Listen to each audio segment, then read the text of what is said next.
Well, hello, kitty. Look who's here. All our fans are out there. I'm not sure if this is a school of sunfish or the Elephant Toenail Graveyard. But as you can see, I've got quite a few, and they're not even all fitting on camera because there's so many of them here. No doubt it has turned into one of my favorite patterns to collect. I rarely carry them, but I just like them. I like the way they look. Now I've got a video on the history of these knives, and I'll link that at the end here. But well, after basically picking up this one, I thought, wow, what is it with the sunfish or the elephant toenails that I like so much? And I think it's just because they're big, flat knives and they're kind of different. You just don't see them everywhere. I agree with the people who say that it's just kind of too big and bulky for the pocket. I suppose that is true, especially when you've got almost all of these have two blades. Matter of fact, all of these do have two blades. But I still just kind of like picking them up. They come in basically three styles. Two of them are kind of large and one of them is small. The baby sunfish here. Even these are kind of heavy, especially if they've got a bone handle on them. These are 3 inches long. Like I said, I've got another video on all of these already. This is probably my least favorite of the sunfish, the baby sunfish. But you know what? It might be the one that's the easiest to carry. And surprisingly, because you have a nice thick blade going on there, or wide blade, they do handle cutting chores pretty well. So you got a 3-inch knife with a big fat 2-inch blade. You can actually hold it in your hand and you can do some pretty serious cutting with it. So it's not a bad knife. Equal end.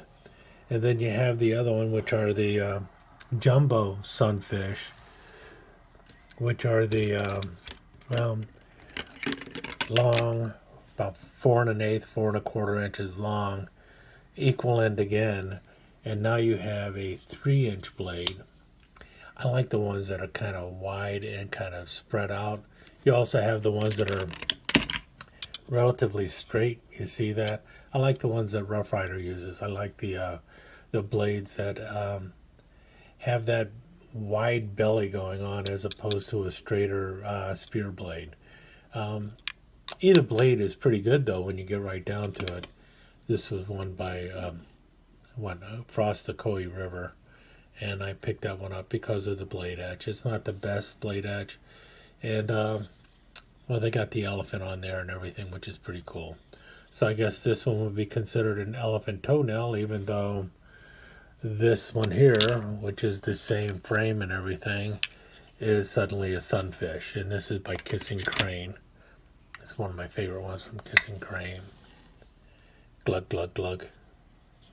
And you got the little Kissing Cranes on the bolster there, which beats the snot out of the big R bolsters. And only got one with the big R bolster.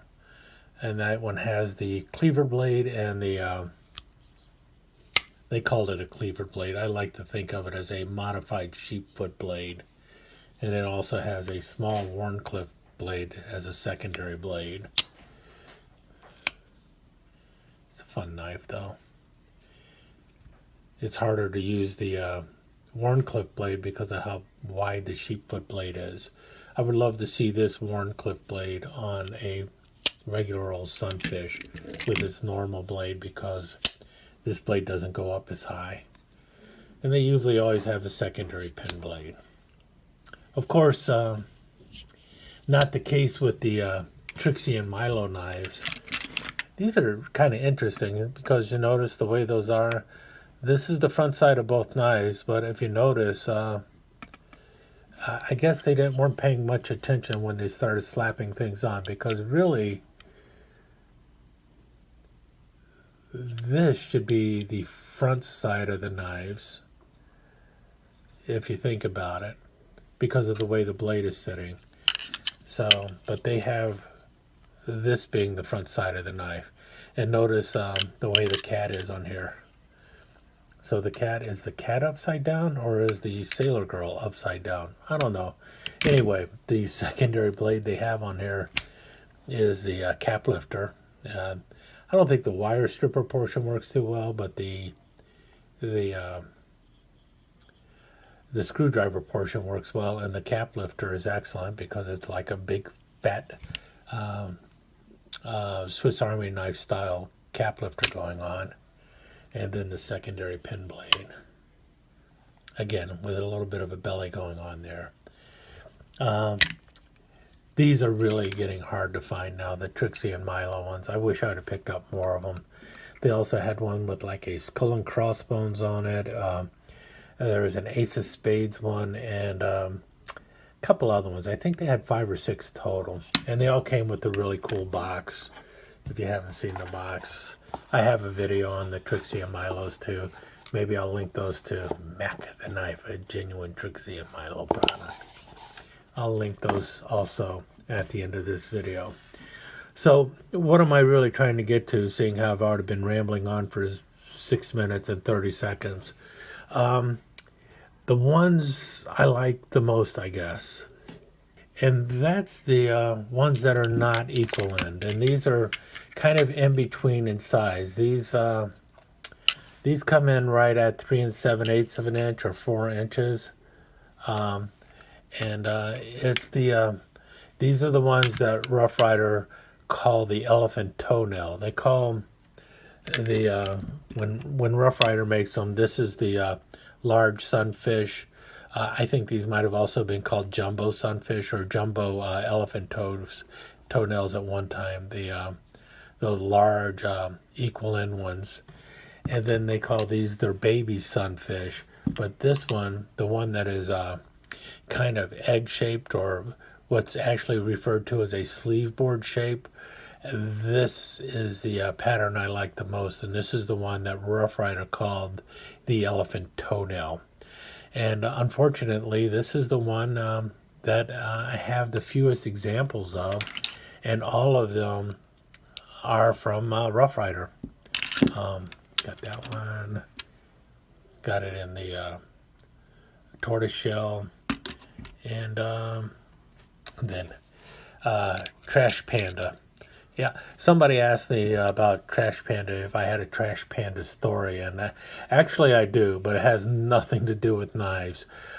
This is one of the ones that the Smoky Mountain Knife Works put it out on like Wednesday, and because they were basically making these in-house, by Thursday the ones that they had made were all sold out. And so on Friday, when I went to try and order it, what I had to do is just add it to my wish list, and then set a notification to be notified when it became back in stock. And that's what I did. And then about 4 or 5 days later, it was back in stock, and I bought one right away. And then they went right back out of stock within a day or so. So if I don't know if they're ever going to make it again or not. I have mentioned these before, that this was a design that originally showed up on a Victorinox Tinker, and also the Victorinox Classic SD. I got one in the Classic SD, and then I went ahead and picked it up in the Elephant Toenail, and I really like it on the Elephant Toenail. And it's just basically a laser engraved raccoon stealing crap out of a garbage can. You see his bananas in his hand and a cantaloupe for a helmet there. In any case, my Trash Panda story, other than getting the Trash Panda knife, basically involved taking the trash out one night, and sitting there on the garbage can was one of the biggest, nastiest looking pandas, well, raccoons I've ever seen. The thing looked like it was about the size of a German Shepherd. Now, the thing is when you live in a city and there's a ready food source, raccoons in cities get really, really big. They get much bigger than your typical country raccoon. If they manage to avoid getting hit by cars and everything else, they can get really big. And I live right on the outskirts of a very large city, right near the last remaining wetlands in the area. And so the raccoons, you know, they live out in the wetlands and then they come visit at night raiding everybody's garbage cans. And this thing was just sitting on top of the garbage can as I'm running out the trash. And he like looked at me and I looked at him and he's like, what are you doing? Why are you here interrupting my dinner? And I just slowly turned around with my bag of garbage and I brought it back in the house. And my wife goes, what are you doing? It's like, somebody's out eating by the garbage can and I don't want to disturb them. And she goes, what? And it's like, there's this giant raccoon sitting on the garbage can eating and I'm not going to bother him. And she looked out the back window and he's just like sitting there munching on stuff. And so about a half an hour, 45 minutes later, I went back out and dropped off the garbage, you know, so that he could come back and get seconds, I guess. But that's one of my many stories of raccoons. I've had many encounters with raccoons. I find them to be a very fascinating animal. In any case, this is my favorite style of elephant toenail. I like the oblong ones here, the sleeve board patterns. And yeah, got your large spear blade on one end and the smaller pin blade on the other side, which is a spear blade by any other knife, really, when you get down to it.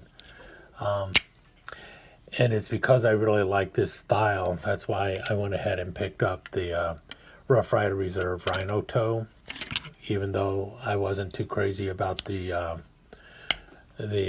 Warncliffe blade on here and the very small pin blade on here. But I still picked it up simply because, well, it's the pattern I like the most, and these things are just really difficult to find. And if this was a little bit different, it was a different style of elephant toenail, and that was one of the things I was looking for, is something a little bit different.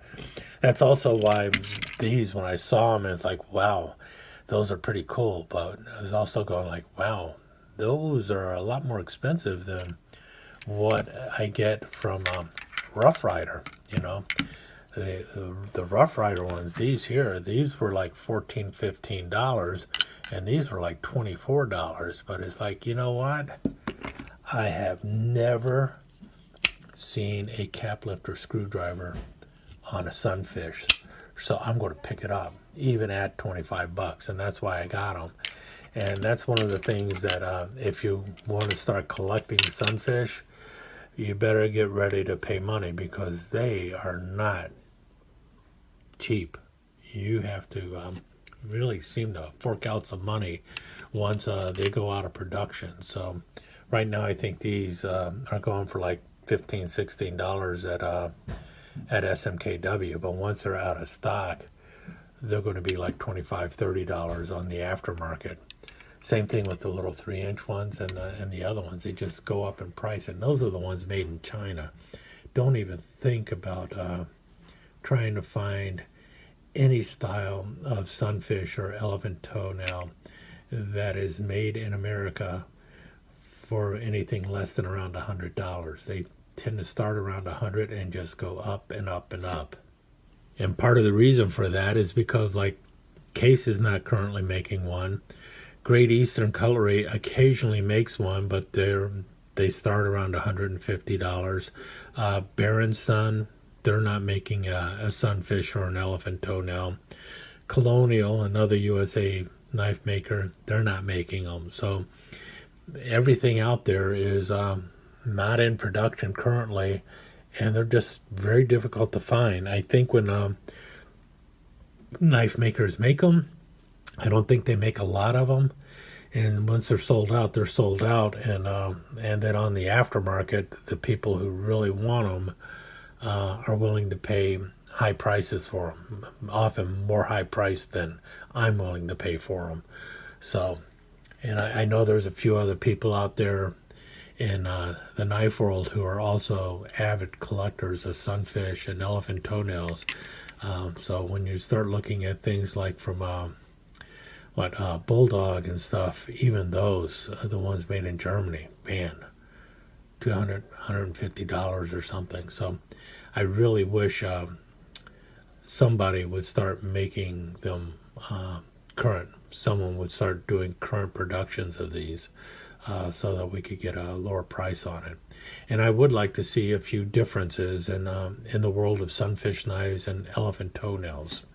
Now, for instance, I would like to see Rough Rider going ahead and stealing the cap lifter screwdriver from the Trixie and Milo line, but I would much rather see that screwdriver on the sleeve board frame. I'd like to see that blade here, this blade, coming out the back of this knife. You know what I mean? I would much rather see it that way. And you can make it a little bit smaller than, yeah, no doubt about it. But a cap lifter on this frame would really be nice. A lot of people are looking forward to seeing a single blade elephant toenail. And I know AJ Russell makes a single blade elephant toenail. I wouldn't mind seeing that too. And as long as you're making it a single blade, why not make it a lockback? That would be kind of cool. A single blade lockback elephant toenail. That would be kind of cool. Have a little lockback there. Matter of fact, another thing I would love to see is for them to turn this into a flipper style knife with just a single blade. And that would be kind of cool. Now, this isn't exactly the shape of an elephant toenail, but it's pretty darn close if you see there. But imagine if you were to just turn that into the same shape there, have your little flipper there, and that blade flip out. Now, this is the little tie-dye, but why couldn't you do something like that? Have that blade flipping out, and have the blade, as you can see, this would be on the opposite end then. Have the blade come out the opposite end, the big wide blade come flipping out. That'd be kind of cool on an elephant toenail. And basically you can make it a modern flipper. That would be kind of cool. Another thing I'd like to see is for them to, instead of putting bolsters on here, just have the entire side, like without bolsters. I think that would be kind of cool. I would much rather see it on the sleeve board frame than this side type of frame. If I were to do it on the equal end frame, then what I would like to see is like the like bird's eye rivets. So like on an equal end frame, you could end up putting the little bird's eye rivets in for each end, but on a frame such as this, just your basic little rivets down there at the end where you got your pivots, and then nothing else on there. That would be pretty cool. I think it's so much real estate, especially if you're using a white smooth bone with nothing on there, no bolsters. You'd have so much to work with engraving and stuff. But if you were to actually go with no bolsters, then I wouldn't really mind having something like my Carta. If this was lacking the bolsters, that might actually look better. My Carta all the way to the end, but I'm thinking more in the line of something like a G10 or a Delrin, like a black Delrin or a yellow Delrin, all the way to the end, no bolsters. That'd be kind of cool. For instance, like this one, if that was if the zombie Nick had no bolsters, that would be kind of cool. Especially if you were to do that in like glow in the dark scales.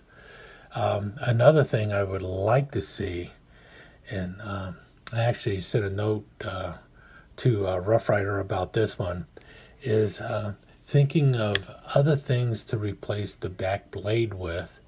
You know, the small pen blade. I like the secondary pen blade, but really the big main blade is really all you need for doing some serious cutting. Could you imagine putting something else in the back there instead of the pin blade or a cap lifter screwdriver?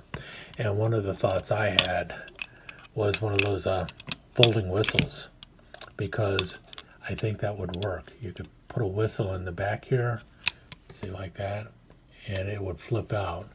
And there's definitely enough room that you could actually put a whistle in there, one of those flat survival whistles, and it would just flip out, and then you could blow it and have a nice whistle mounted inside the knife. So pull it out, you got a whistle to blow. Now that would definitely make the knife a little wider, as you can see there, because you do have to have the chambers for the thing. But I wouldn't mind having a slightly wider knife with a practical whistle in there. Actually, the whistle would be like so, but still, I think that would be kind of cool. A whistle built into your elephant toenail. But yeah, that's this is the frame style I like best. I wish they would be making more of them on the sleeve board frame. I'd like to find a lot more of them like this. I didn't bring this one out yet, but this is the sleeve board Whittler. This one does not have a split back spring. I think this one is by United. Yeah, Sunfish. But I'd like to see this also. I'd like to see the a sleeve board Whittler, but a shorter frame. They're usually long, like you see here. This one's about 4 1/4, 4.5 inches long. I'd like to see this on a smaller frame, a 3-blade version of this, maybe with a split back spring. That would be kind of cool too. And you know, and then you could have a pen blade and maybe a Warncliffe blade on something like this. That'd be kind of cool. Anyway, these are just musings about the Sunfish and what I'd love to see happening with them. I really do hope to see more of this style come out.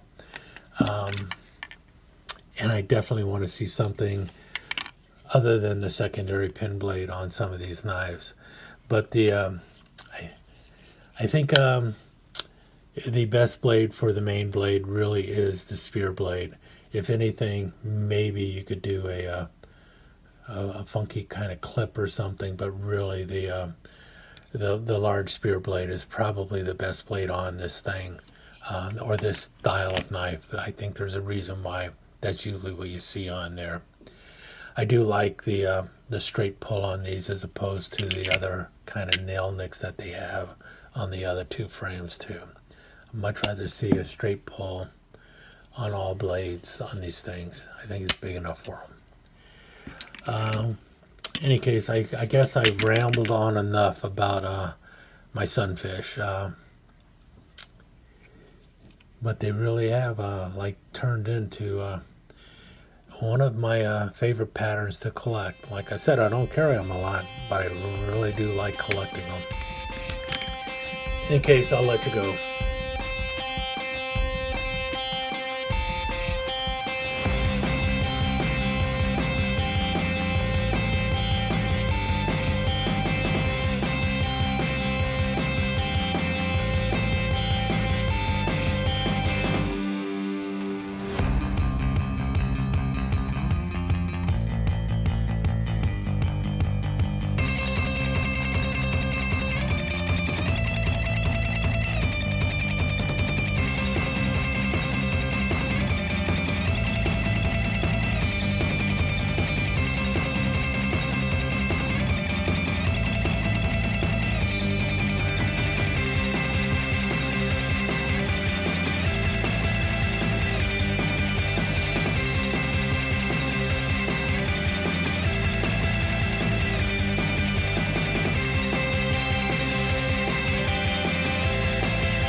let me take just a second to thank you once again for dropping by and spending a few minutes here at Knife Chats with the Pious.